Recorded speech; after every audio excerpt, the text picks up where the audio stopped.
Le claquement de sabots des chevaux de Mohamed Haroun font partie de l'ambiance de ce quartier depuis près d'un demi-siècle.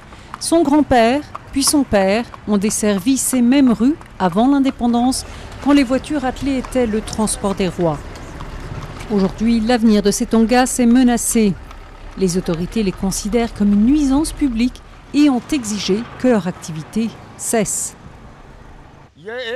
Une tongasse assure la survie de 8 à 9 familles. Si vous supprimez une centaine de tongasses, ce sont la vie de 2 ou 3 000 personnes que vous touchez. Que feront-ils? Ils deviendront des voleurs ou alors ils mendiront pour survivre. La plupart des 250 cochers de la ville se souviennent de l'époque où les gens faisaient la queue pour pouvoir monter en voiture. Il y a tout juste une génération, il y avait une tonga à chaque coin de rue et c'était ces voitures à cheval qui transportaient les gens à travers la ville.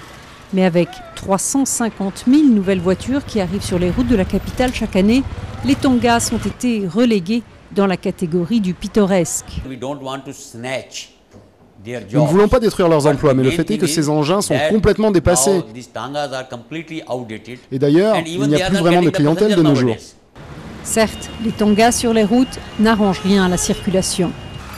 Mais les Tongawalas sont décidés à se battre pour la survie de leur mode de transport et de leur mode de vie.